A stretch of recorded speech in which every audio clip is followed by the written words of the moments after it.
चलिए, क्या हाल चाल है? ठीक है, चलिए आ जाइए। तो क्या पढ़ा रहे थे? मैसूर ना, ठीक है, देखिए तो क्वेश्चन पूछते हैं।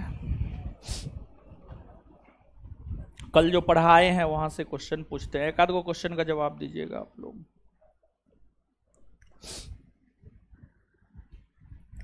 खड़ा होइए हीरो। बताइए, पालखेड़ा का युद्ध कब हुआ है? बैठ जाइए, खड़ा होइए। पालखेड़ा के युद्ध की समाप्ति कौन संधि के तहत हुई है? मद्रास के संधि, ठीक है, खड़ा रहिए। है बीच में, है लड़का, खड़ा होइए बीच वाले, इधर इधर। हाँ, अरे वो, हाँ,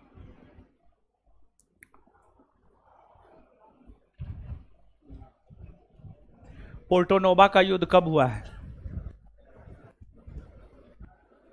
हाँ, क्लास छूटा हुआ है, कभी आते हैं कभी नहीं आते हैं। चलिए बताइए आप, द्वितीय आंग्ल मैसूर युद्ध की समाप्ति कौन संधि के तहत हुई है? मद्रास की संधि। अच्छा, मतलब कुछ भी जो मन में आया वो बोल दिए। तो ये अजीब हाल आप लोग बना करके रखे हुए।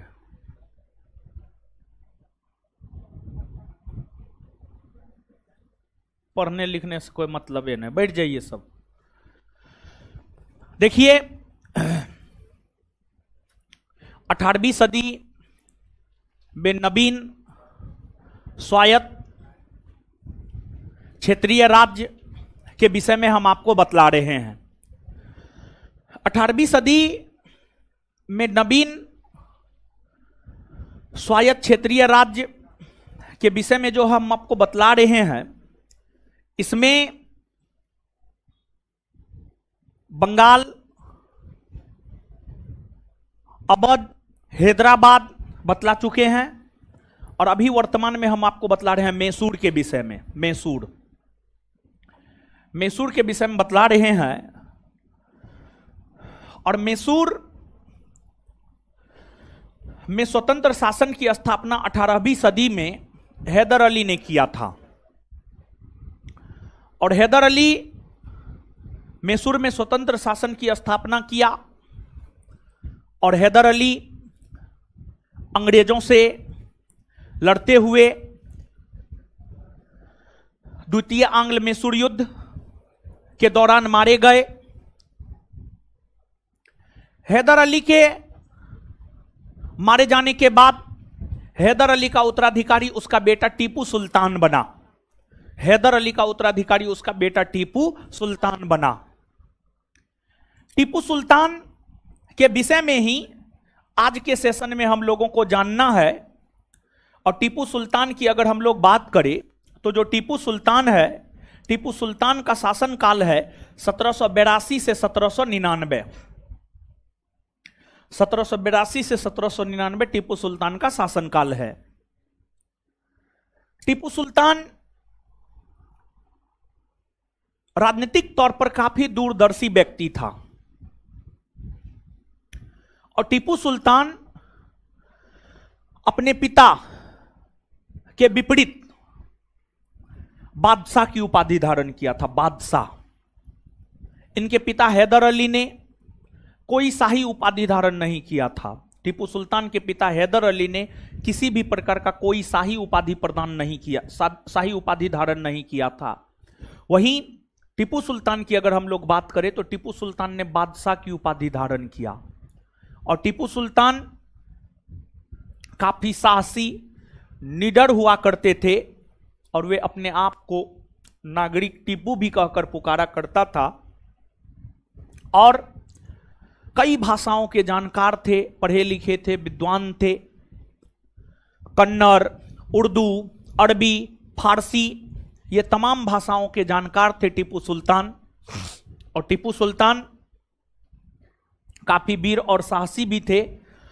और टीपू सुल्तान का मानना था भेड़ की तरह, भेड़ जानवर होता है, भेड़ की तरह लंबी जिंदगी जीने से बेहतर है एक दिन ही जिए मगर शेर की तरह जिए। और उनकी वीरता, उनके लड़ाकूपन और उनके साहस के कारण ही टीपू सुल्तान को शेरे मैसूर कहा जाता है। टीपू सुल्तान को शेरे मैसूर कहा जाता है। और उन्होंने अपनी सेना का गठन टीपू सुल्तान ने अपनी सेना का गठन यूरोपीय पद्धति पर किया। और उनका अपना मानना था कि अगर हमारी सेना मजबूत होंगी तभी हम आगे बढ़ पाएंगे, अपने साम्राज्य को आगे बढ़ा पाएंगे, अपने साम्राज्य को अस्तित्व में रख पाएंगे। और इसी वजह से उन्होंने अपनी सेना का पुनर्गठन यूरोपीय पद्धति से किया था। टीपू सुल्तान ने अपनी सेना का पुनर्गठन जो है आपको यूरोपीय पद्धति से किया था। और युद्ध में टीपू सुल्तान के द्वारा ही सर्वप्रथम रॉकेट का प्रयोग किया गया था। रॉकेट का प्रयोग किया गया था। और टीपू सुल्तान कई भाषाओं के जानकार के साथ साथ टीपू सुल्तान ने कई सारी नई व्यवस्थाओं को अपने शासनकाल में लागू करने का काम किया था। जैसे कि टीपू सुल्तान ने अपने नाम से मुद्रा चलवाया, माप तौल की नई प्रणाली का विकास किया, अपने नाम का मुद्रा चलवाया, संबत चलवाया, नया संबत चलवाने का काम टीपू सुल्तान ने किया।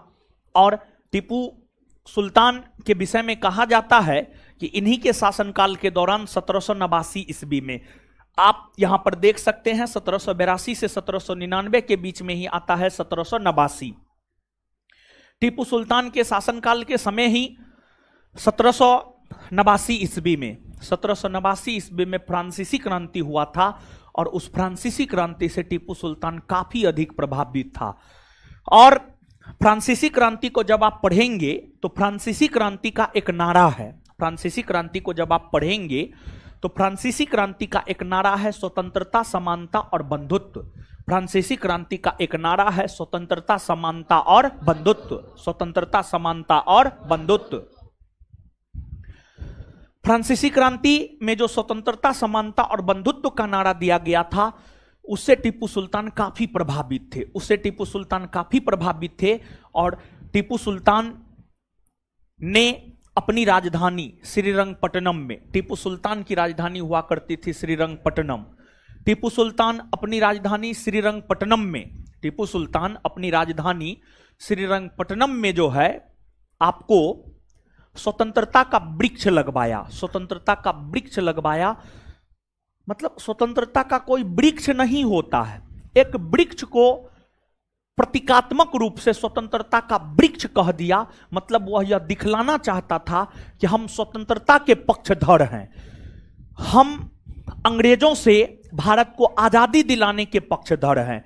जो अंग्रेज भारत को अपना गुलाम बना रहा है, हम उससे भारत को आजादी दिलाना चाहते हैं। और दूसरा संदेश टीपू सुल्तान यह देना चाहता था कि हम फ्रांसीसियों के साथ खड़े हैं। ये सब संदेश टीपू सुल्तान जो है स्वतंत्रता का वृक्ष अपनी राजधानी नगर श्रीरंगपट्टनम में लगा कर देना चाहते थे।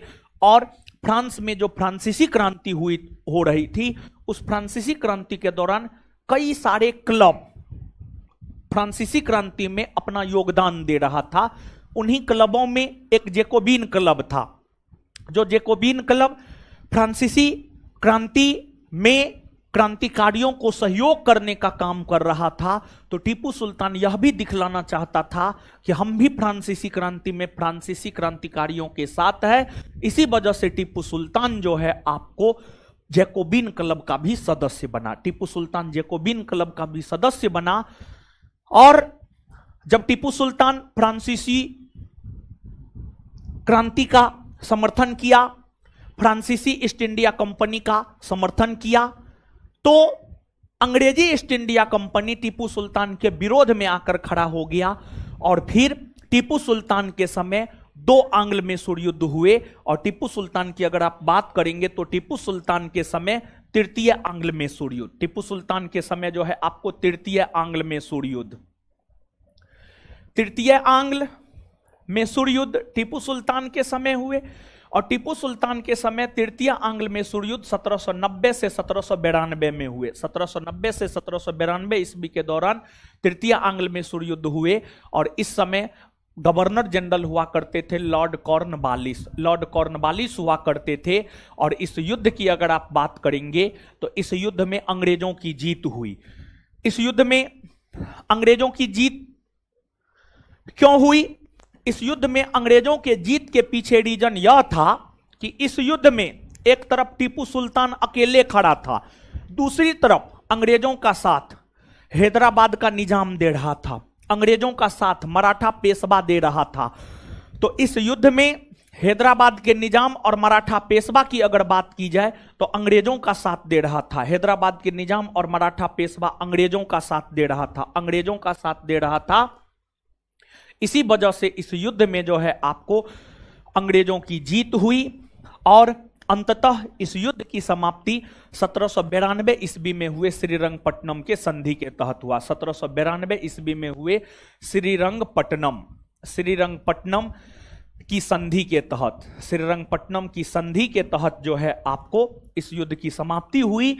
और इस युद्ध के क्रम में ही यह युद्ध जो 1790 से 1792 के बीच हुए थे, इस युद्ध के क्रम में मराठा पेशवा टीपू सुल्तान के विरोध में थे। और कहा जाता है कि मराठा पेशवा ने या मराठों ने कर्नाटक के श्रृंगेरी के शारदा मंदिर को क्षति पहुंचाया था। मराठा पेशवा ने कर्नाटक के श्रृंगेरी के शारदा मंदिर को 1791 में क्षति पहुंचाया था। मराठों ने 1791 ईस्वी में कर्नाटक के श्रृंगेरी के शारदा मंदिर को क्षति पहुंचाया था। और जब मराठा पेशवा ने शारदा मंदिर को क्षति पहुंचाया तो उस मंदिर के पुनर्निर्माण में, शारदा मंदिर के पुनर्निर्माण में टीपू सुल्तान ने कुछ धन दान में देने का काम किया था। जबकि टीपू सुल्तान एक मुस्लिम शासक था, मुस्लिम शासक होने के बावजूद भी टीपू सुल्तान हिंदू मंदिरों के पुनर्निर्माण में दान देने का काम किया था। देखिए, टीपू सुल्तान व्यक्तिगत तौर पर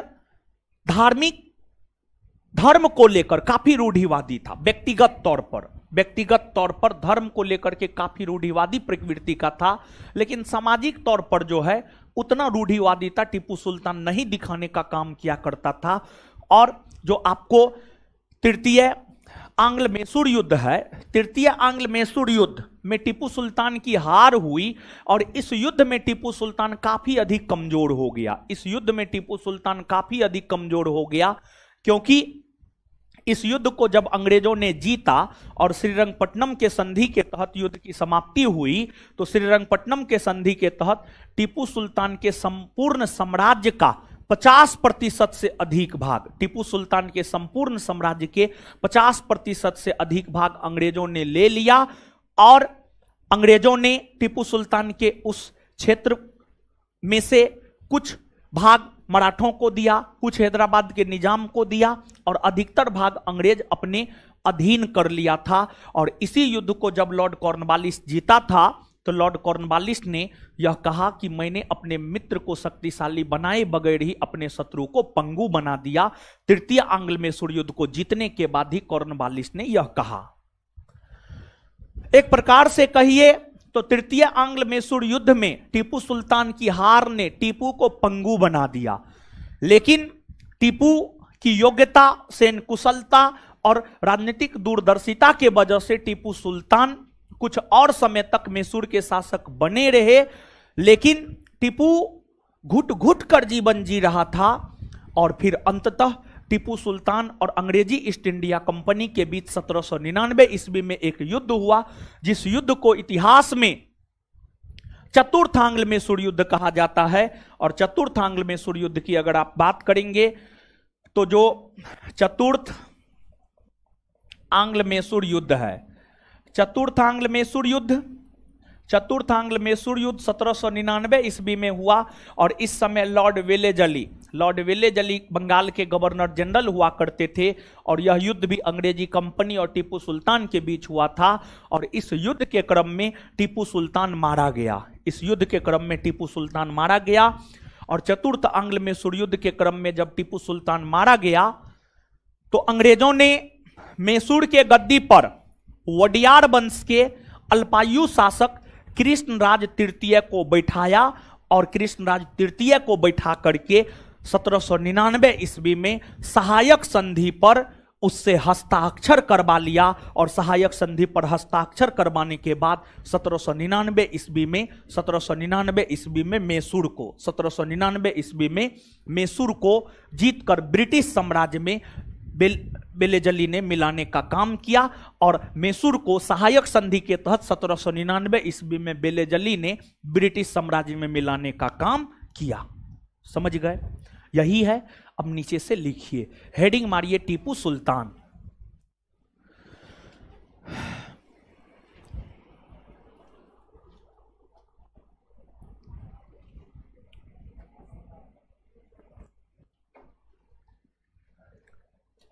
लिखिएगा,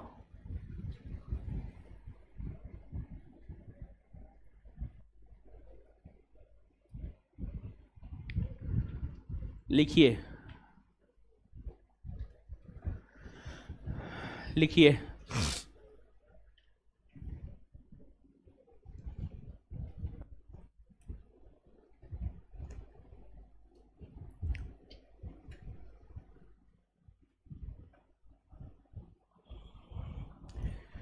हैदर अली के मृत्यु के बाद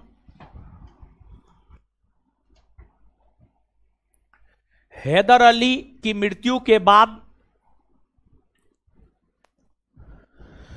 हैदर अली की मृत्यु के बाद उसका बेटा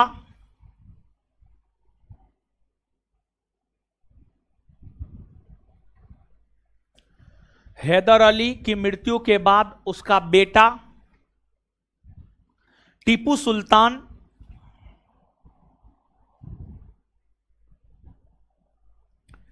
मैसूर की गद्दी पर बैठा। टीपू सुल्तान मैसूर की गद्दी पर बैठा।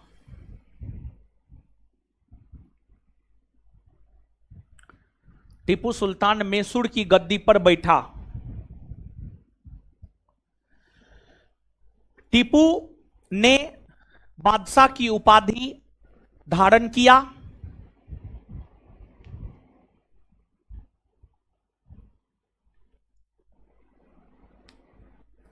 टीपू ने बादशाह की उपाधि धारण किया। टीपू ने बादशाह की उपाधि धारण किया और अपने नाम का सिक्का चलवाया।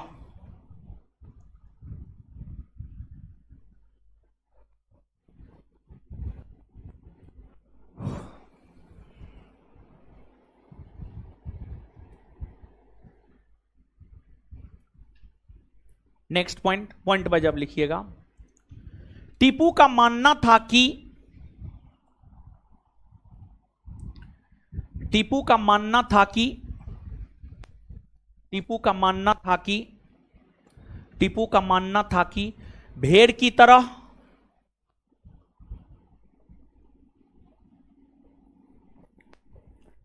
टीपू का मानना था कि भेड़ की तरह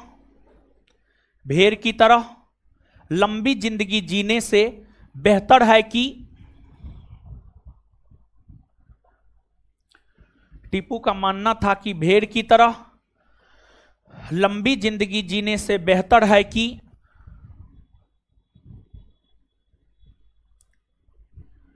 टीपू का मानना था कि भेड़ की तरह लंबी जिंदगी जीने से बेहतर है कि एक दिन ही जिए मगर शेर की तरह जिए।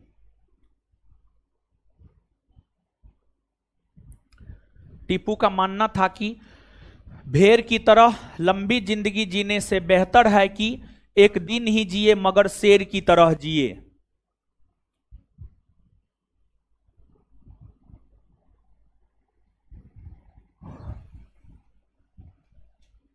नेक्स्ट पॉइंट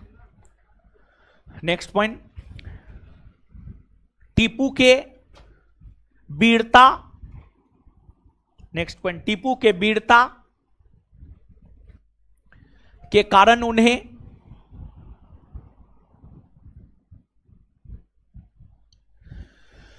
टीपू के वीरता के कारण उन्हें नागरिक टीपू, एक मिनट, नहीं सॉरी, शेरे मैसूर, सॉरी, शेरे मैसूर, टीपू के वीरता के कारण उन्हें शेरे मैसूर, टीपू के वीरता के कारण उन्हें शेरे मैसूर भी कहा जाता है, शेरे मैसूर भी कहा जाता है।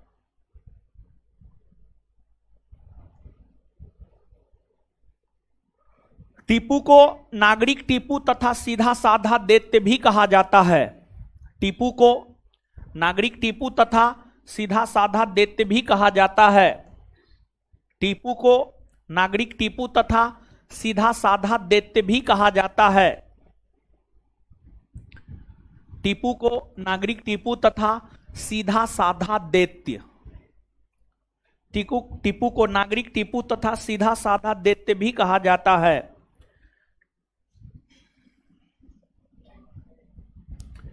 टीपू को नागरिक टीपू तथा सीधा साधा दैत्य भी कहा जाता है। टीपू को नागरिक टीपू तथा सीधा साधा दैत्य भी कहा जाता है। Full stop. Next point,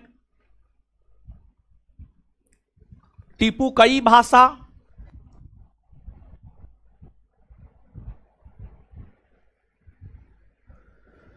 Tipu कई भाषा जैसे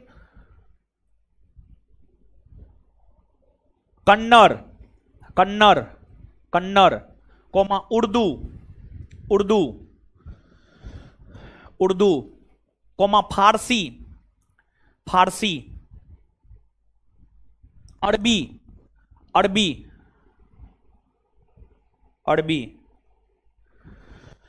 इत्यादि जानता था।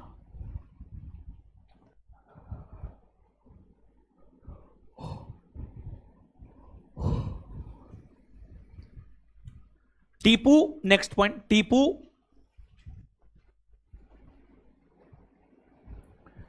आर्थिक शक्ति को, नेक्स्ट पॉइंट, टीपू आर्थिक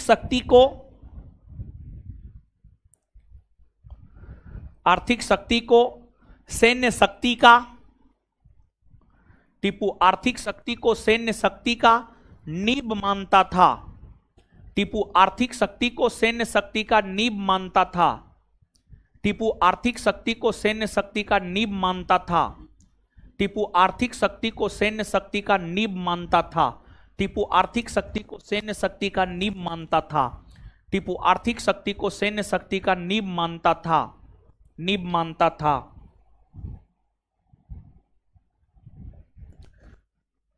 नेक्स्ट पॉइंट, टीपू को यह श्रेय दिया जाता है कि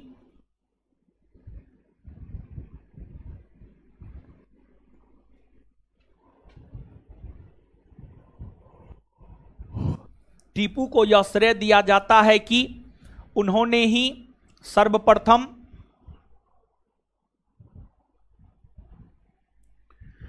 टीपू को यह श्रेय दिया जाता है कि उन्होंने ही सर्वप्रथम युद्ध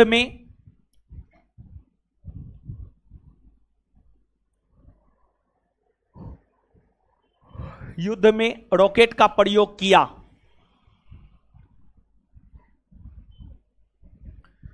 उन्होंने ही सर्वप्रथम युद्ध में रॉकेट का प्रयोग किया। उन्होंने ही सर्वप्रथम युद्ध में रॉकेट का प्रयोग किया। नेक्स्ट पॉइंट, टीपू ने अपनी सेना का पुनर्गठन, टीपू ने अपनी सेना का पुनर्गठन यूरोपीय पद्धति से किया। टीपू ने अपनी सेना का पुनर्गठन यूरोपीय पद्धति से किया।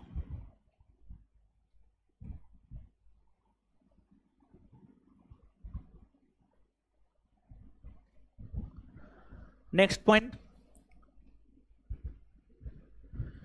टीपू अपने शासनकाल के समय टीपू अपने शासनकाल के समय जमींदारी व्यवस्था के स्थान पर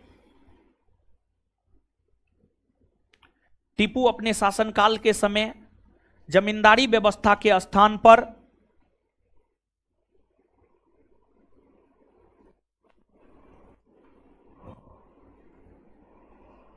रैयतबाड़ी व्यवस्था को टीपू अपने शासनकाल के समय जमींदारी व्यवस्था के स्थान पर रैयतबाड़ी व्यवस्था को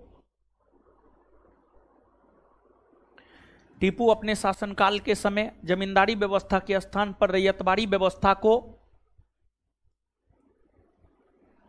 अपनाया।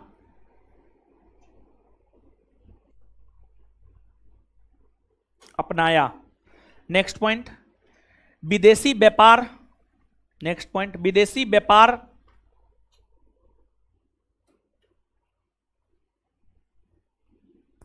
तथा अपने समकालीन विदेशी राजाओं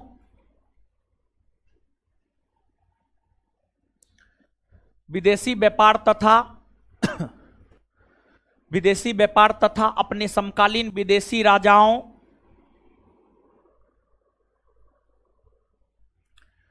विदेशी व्यापार तथा अपने समकालीन विदेशी राजाओं से मैत्रीपूर्ण संबंध बनाए रखने के लिए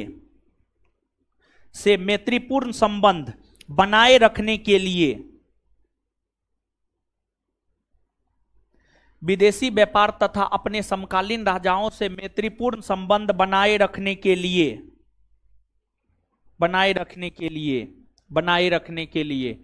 टीपू ने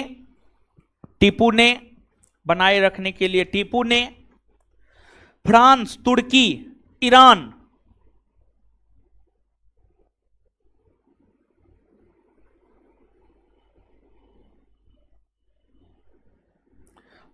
तुर्की, ईरान में अपने व्यापारिक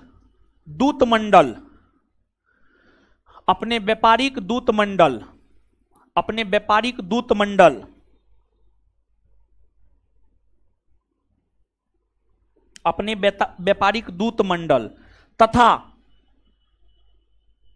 तथा अरब, कस्तुनतुनिया, काबुल, मॉरिशस में तथा अरब,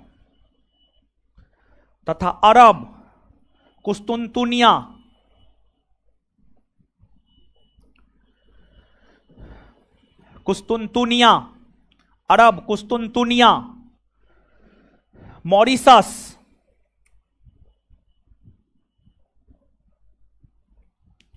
में अपने दूत भेजे। अरब, कुस्तुनतुनिया, मॉरिशस में अपने दूत भेजे।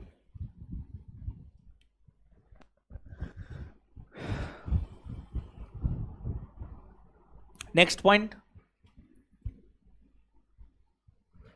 मराठों ने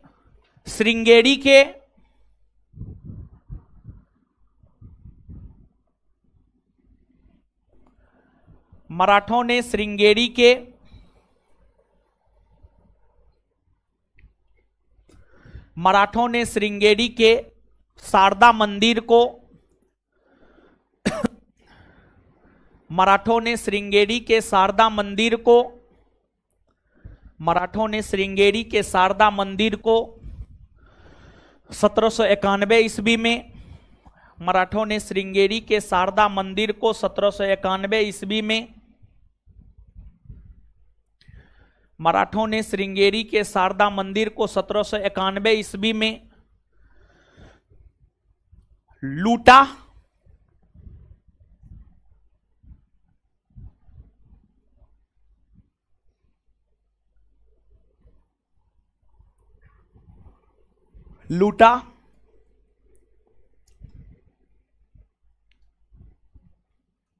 कालांतर में जाकर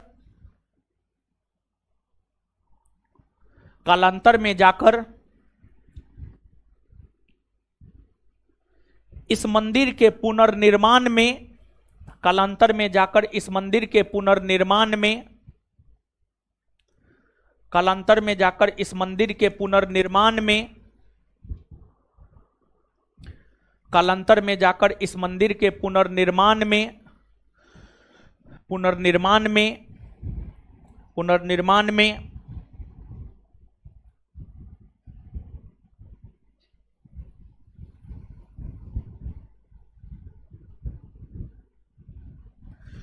टीपू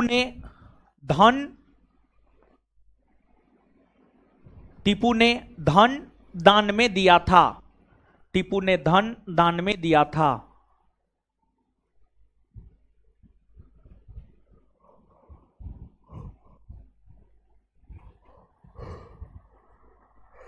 टीपू ने धन दान में दिया था। आगे, तृतीय आंग्ल मैसूर युद्ध।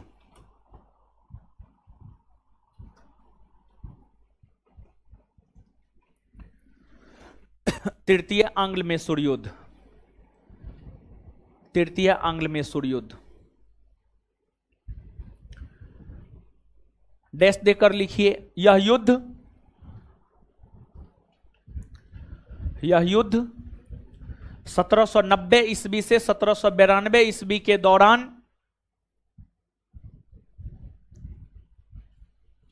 यह युद्ध 1790 ईस्वी से 1792 ईस्वी के दौरान हुए हैं। यह युद्ध 1790 ईस्वी से 1792 ईस्वी के दौरान हुए हैं।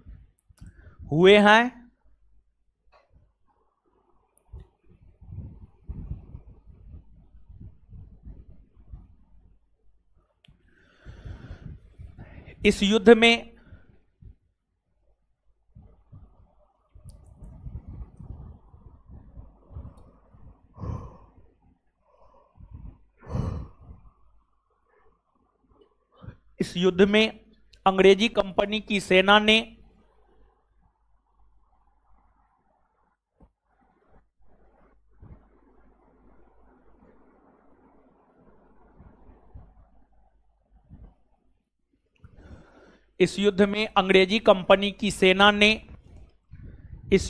अंग्रेजी कंपनी की सेना ने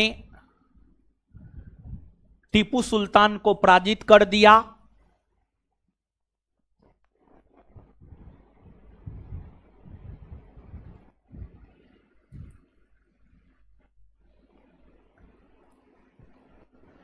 इस युद्ध में अंग्रेजी कंपनी की सेना ने टीपू सुल्तान को पराजित कर दिया।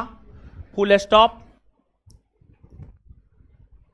टीपू के पराजय का कारण यह था कि इस युद्ध में, उसी में कंटिन्यू लिखना है। टीपू के पराजय का कारण यह था कि इस युद्ध में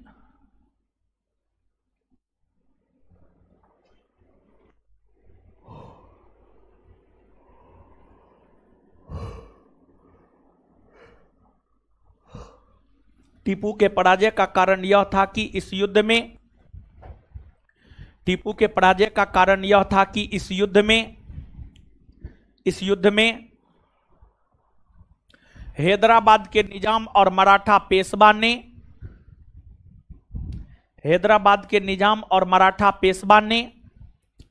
हैदराबाद के निजाम और मराठा पेशवा ने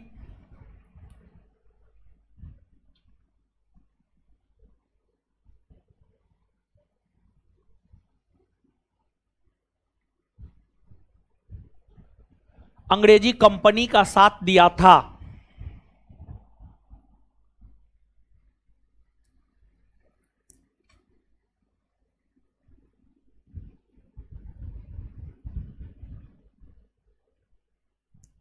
फुल स्टॉप। उसी में इस युद्ध के समय बंगाल के गवर्नर जनरल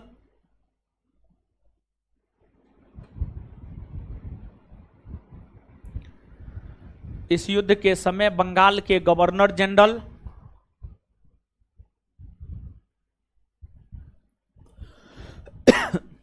इस युद्ध के समय बंगाल के governor general Lord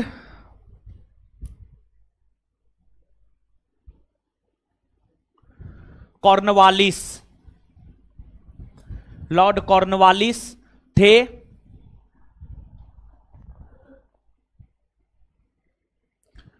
Lord Cornwallis थे।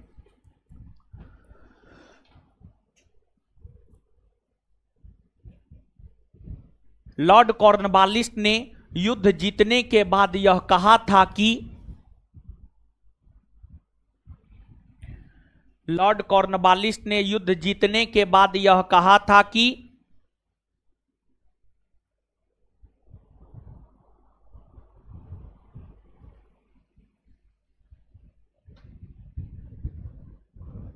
लॉर्ड कॉर्नवालिस ने यह कहा था कि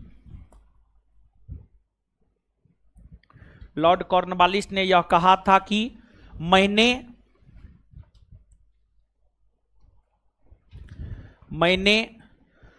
अपने मित्र को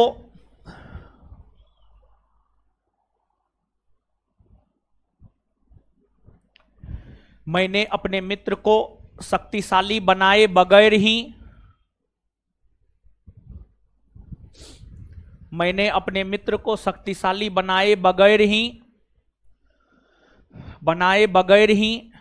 अपने शत्रु को पंगु बना दिया।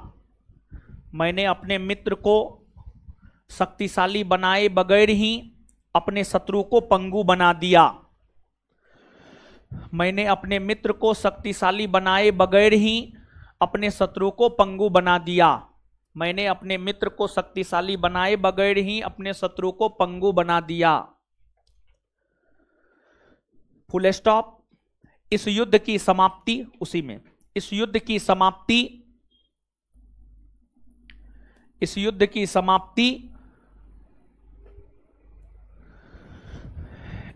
की समाप्ति 1792 ईस्वी में हुए।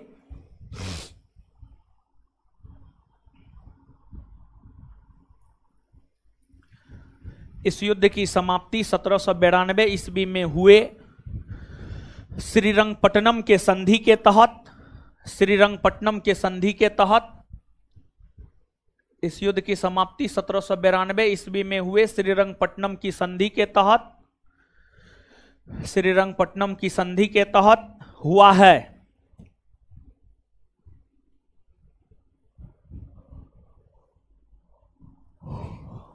नेक्स्ट पॉइंट, स्टार मार्के। टीपू सुल्तान की राजधानी श्रीरंगपट्टनम हुआ करती थी।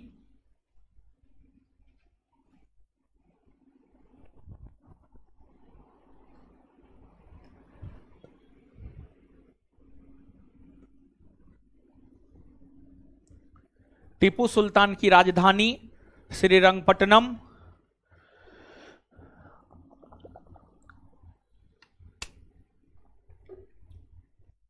टीपू सुल्तान की राजधानी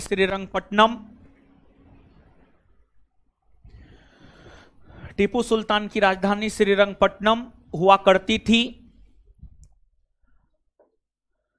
जहां उन्होंने स्वतंत्रता का वृक्ष लगवाया।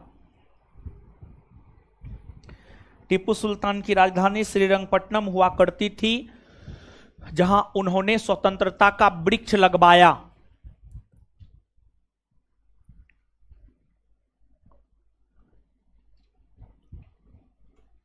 नेक्स्ट पॉइंट,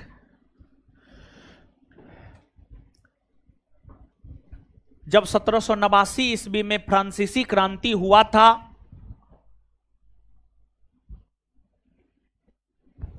जब 1789 ईस्वी में फ्रांसीसी क्रांति हुआ था,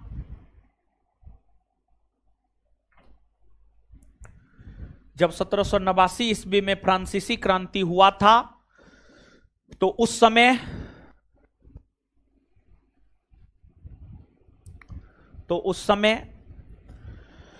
मैसूर के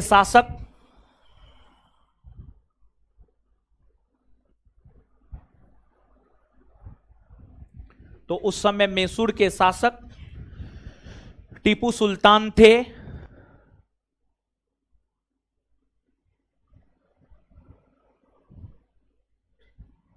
मैसूर के शासक टीपू सुल्तान थे, जो फ्रांसीसी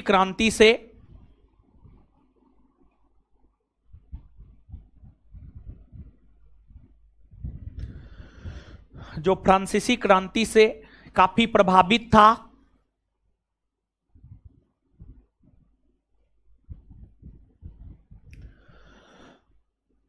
जो फ्रांसीसी क्रांति से काफी प्रभावित था, इसलिए वे जैकोबिन क्लब के सदस्य भी बने। इसलिए वे जैकोबिन क्लब के सदस्य भी बने। इसलिए वे जैकोबिन क्लब के सदस्य भी बने। इसलिए वे जैकोबिन क्लब के सदस्य भी बने। इसलिए वे जैकोबिन क्लब के सदस्य भी बने। इसलिए वे जैकोबिन क्लब के सदस्य भी बने। इसलिए वे जैकोबिन क्लब के सदस्य भी बने। जैकोबिन क्लब के सदस्य भी बने।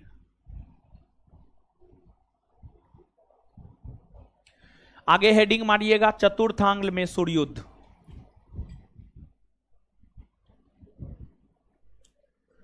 चतुर्थांग मैसूर युद्ध।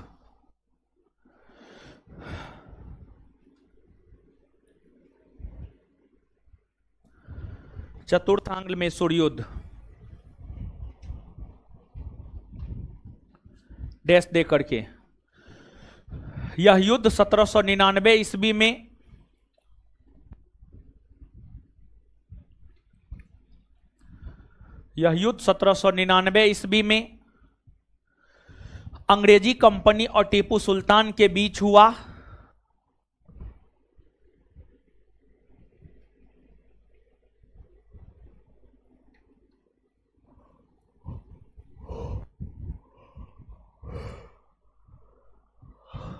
यह युद्ध 1799 ईस्वी में अंग्रेजी कंपनी और टीपू सुल्तान के बीच हुआ।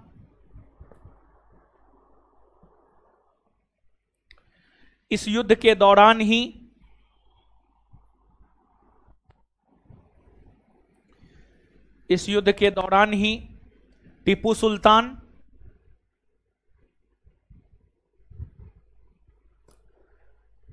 दौरान ही टीपू सुल्तान मारा गया।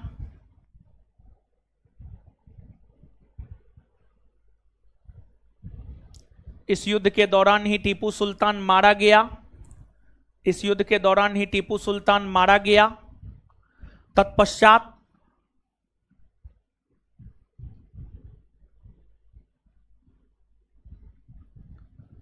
अंग्रेजी कंपनी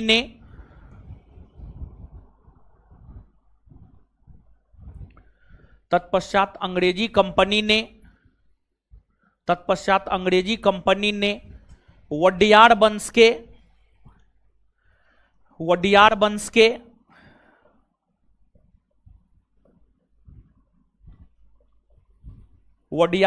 के अल्पायु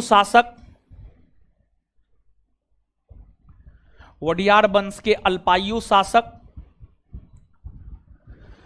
कृष्णराज तृतीय को वडियार वंश के अल्पायु शासक कृष्णराज तृतीय को वडियार वंश के अल्पायु शासक कृष्णराज तृतीय को वडियार वंश के अल्पायु शासक कृष्णराज तृतीय को वडियार वंश के अल्पायु शासक कृष्णराज तृतीय को कृष्णराज तृतीय को कृष्णराज तृतीय को कृष्णराज तृतीय को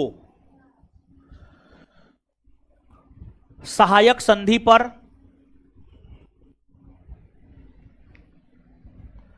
1799 ईस्वी में सहायक संधि पर 1799 ईस्वी में हस्ताक्षर करवा करके सहायक संधि पर 1799 ईस्वी में हस्ताक्षर करवा करके सहायक संधि पर 1799 ईस्वी में हस्ताक्षर करवा करके सहायक संधि पर 1799 ईस्वी में हस्ताक्षर करवा करके सहायक संधि पर 1799 ईस्वी में हस्ताक्षर करवा करके वेलेजली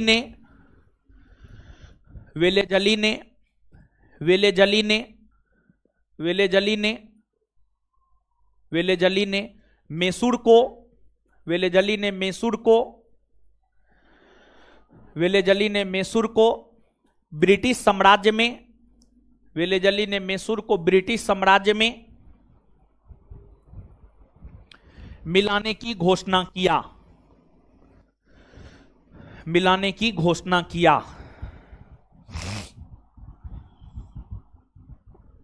चलिए अब थोड़ा जगह छोड़ दीजिए और आगे हेडिंग मारिए सिख धर्म और रंजीत सिंह। सिख धर्म और रंजीत सिंह, अगला टॉपिक है सिख धर्म और रंजीत सिंह। सिख धर्म और रंजीत सिंह, सिख धर्म और रंजीत सिंह, सिख धर्म और रंजीत सिंह।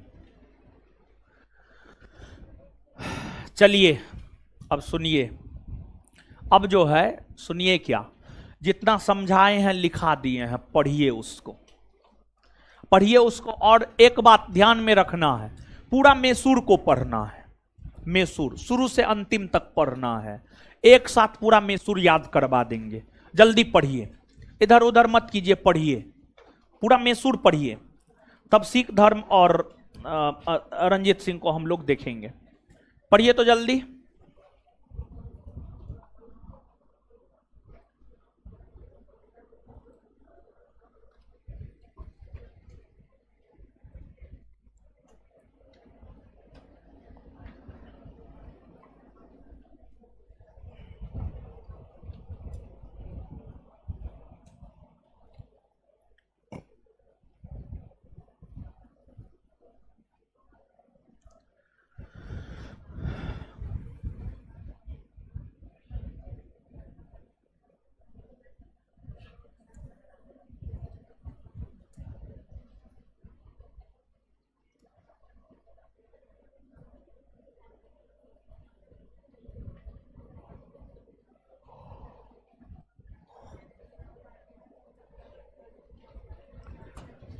पढ़िए जल्दी, ऑनलाइन वाले आप लोग भी पढ़, आप लोग को भी पढ़ने बोले हैं।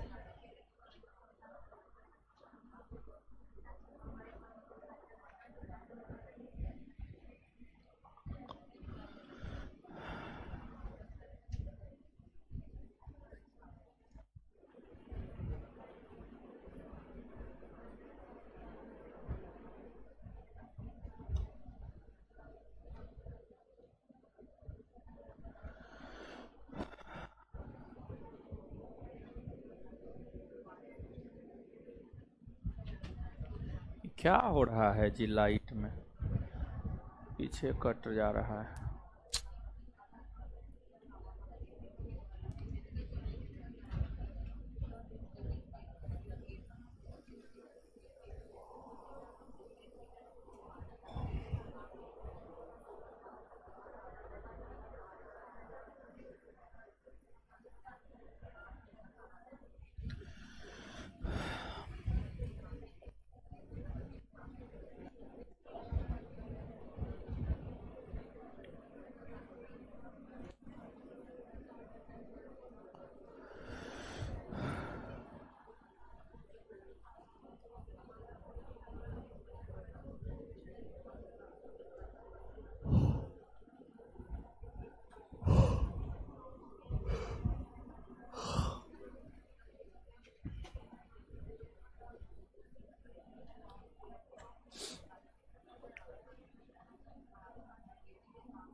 पढ़ लिए, पढ़ लिए, दीजिए तो हीरो, ए हीरो,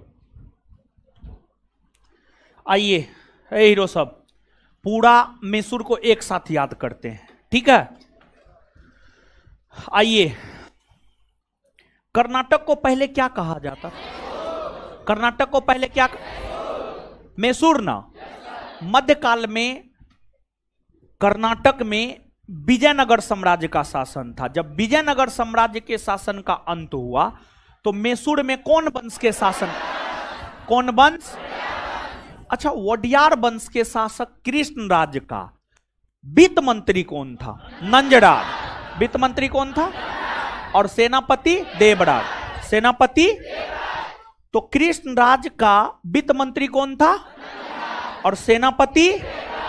और नंजराज की सैन्य सेवा में कौन नियुक्त हुआ था? हैदर। और नंजराज और देवराज की शक्ति को समाप्त करके मैसूर में स्वतंत्र शासन की स्थापना किसने किया? हैदर अली ने। प्रथम आंग्ल मैसूर युद्ध कब से कब तक हुआ है? 1767 से 1700। इस युद्ध में किसकी जीत हुई है?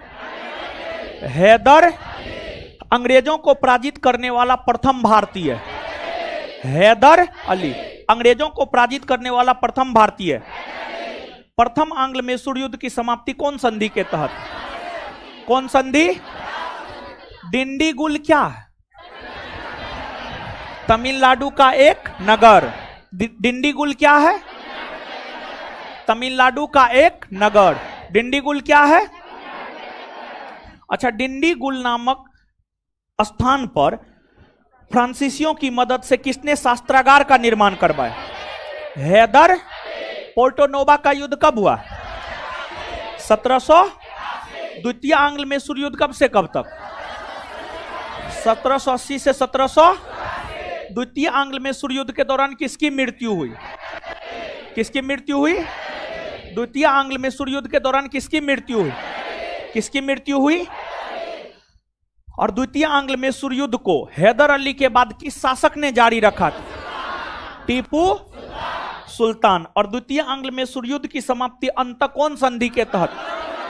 कौन संधि के तहत? और मंगलौर की संधि कब हुई है?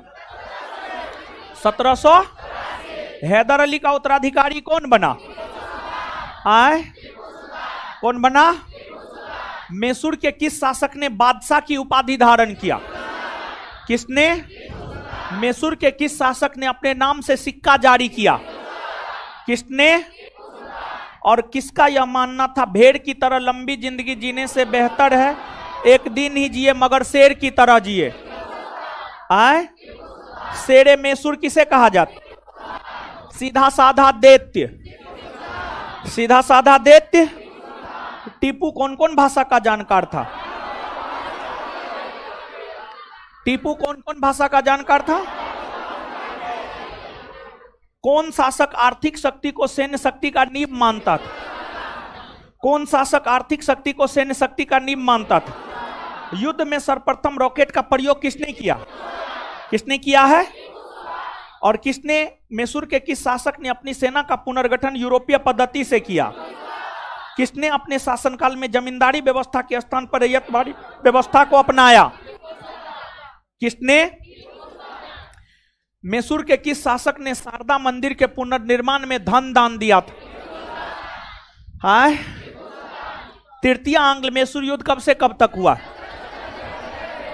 1790 से। तृतीय आंग्ल मैसूर युद्ध कब से कब तक हुआ? तृतीय आंग्ल मैसूर युद्ध की समाप्ति कौन संधि के तहत हुआ? कौन संधि? श्रीरंगपट्टनम। श्रीरंगपट्टनम की संधि कब हुई है? 1792। श्रीरंगपट्टनम की संधि कब हुई है? श्रीरंगपट्टनम की संधि कब हुई है? 1700। और तृतीय आंग्ल मैसूर युद्ध के समय बंगाल के गवर्नर जनरल कौन थे? Lord Cornwallis. Lord corn. और तृतीय आंग्ल मैसूर युद्ध को जीतने के बाद किसने यह कहा था, मैंने अपने मित्र को शक्तिशाली बनाए बगैर ही अपने शत्रु को पंगु बना दिया? कौन बोला था? Lord corn. और टीपू सुल्तान की राजधानी कहां थी? टीपू सुल्तान किस क्रांति से प्रभावित था? आए, टीपू सुल्तान कौन क्रांति से प्रभावित था? टीपू सुल्तान किस क्लब का सदस्य बना? किस क्लब का? चतुर्थ आंग्ल मैसूर युद्ध कब हुए? कब हुए हैं? चतुर्थ आंग्ल मैसूर युद्ध कब हुए? और किस युद्ध के दौरान टीपू सुल्तान मारा गया? चतुर्थ आंग्ल मैसूर युद्ध। किस युद्ध के दौरान टीपू सुल्तान मारा गया? किस युद्ध के दौरान? और चतुर्थ आंग्ल मैसूर युद्ध के दौरान बंगाल के गवर्नर जनरल कौन थे? कौन थे? कौन थे? और लॉर्ड वेलेजली ने सहायक संधि पर हस्ताक्षर करवा करके मैसूर को मिलाया। मैसूर को ब्रिटिश साम्राज्य में कब मिलाया गया? 1700। मैसूर को कब मिलाया गया? किस आधार पर? सहायक संधि। सहायक संधि पर हस्ताक्षर करवा करके। किस आधार पर? और किस गवर्नर जनरल ने मिलाया? Lord Wellesley. चलिए, अगला टॉपिक है सिख धर्म और रंजीत सिंह। अगले क्लास में ही पढ़ेंगे, ठीक है? शुरू करेंगे इसको अगले क्लास में, समझे? आज के लिए इतना ही रहने दीजिए, समझे? अगला चैप्टर शुरू करेंगे अगले क्लास में। क्या विचार? हाँ, जाइए आज एनआईटी घाट घूमिए आप लोग। मोबाइल नहीं मिला है, उस सेंटर पर जाकर के ले लीजिएगा, दीपेन से मुलाकात करके ले लीजिएगा। हैं? हैं? क्या बोल रहे हैं? हाँ, सुनिए, कल आपका क्लास नहीं है, ठीक है? कल शनिवार है ना? कल शनिवार है, क्लास नहीं है, ठीक है? अब सीधे सोमवार को क्लास है, सीधे सोमवार को, ठीक है? सीधे सोमवार को। ऐसे तो सोमवार को बिट्टू सर का क्लास होना चाहिए, लेकिन अगर मैं भी मान लिया जाए उनका नहीं होगा तो मेरा होगा। सीधे सोमवार को क्लास है, ऐसे बिट्टू सर आ जाना चाहिए, सोमवार से पहले आ जाएंगे, सोमवार तक आ जाएंगे, सोमवार से पहले आ जाएंगे जहां तक हमें सोचना है। अगर उनका नहीं होगा तो मेरा होगा सोमवार को। कल शनिवार है, कल आपका क्लास नहीं है। घर पे जाकर के, जो छुट्टी है कल और परसों 2 दिन, घर पर जाकर के चीजों का रिवीजन कीजिए। जो आप प्राचीन पढ़ लिए हैं, मध्यकालीन पढ़ लिए हैं, उसका रिवीजन कीजिए, ठीक है? 7 से 9 बैच तो कल ही बंद कर दिए थे हम, ठीक है? 7 से 9 बंद है, ठीक है? हमको निकलने दीजिए, तब निकलिएगा। धन्यवाद सभी लोगों का।